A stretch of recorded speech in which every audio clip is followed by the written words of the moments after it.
நம்ம கற்பனை கூட பண்ணி பார்க்காத, நினச்சி கூட பார்க்காத, கேட்டுறாத நல்ல ஈவுகளை தந்திருக்காரு கர்த்தர்.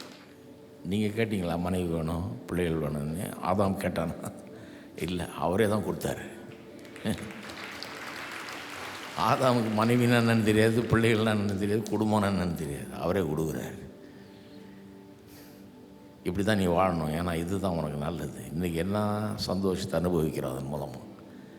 பிள்ளைகள், பேர பிள்ளைகள், இப்படின்னு அளவற்ற ஆசீர்வாதங்கள், நினச்சி கூட பார்க்க முடியாத ஆசீர்வாதங்கள். கர்த்தர் எவ்வளோ நல்லவர் பாருங்கள். தினந்தோறும் தர்றாரு ஏராளமான ஆசீர்வாதங்கள். அதனால தான் தினந்தோறும் கொஞ்சம் நின்று யோசித்து பார்க்கணும், நினச்சி பார்க்கணும். நான் கேட்காததெல்லாம் கொடுத்துருக்குறேன். என்னை கேட்க விட்டுருந்தா ரொம்ப கொஞ்சம் தான் கேட்டிருப்பேன். ஆனால் அவர் நான் நினையாத காரியங்களெல்லாம் எனக்கு செஞ்சுருக்கிறார்.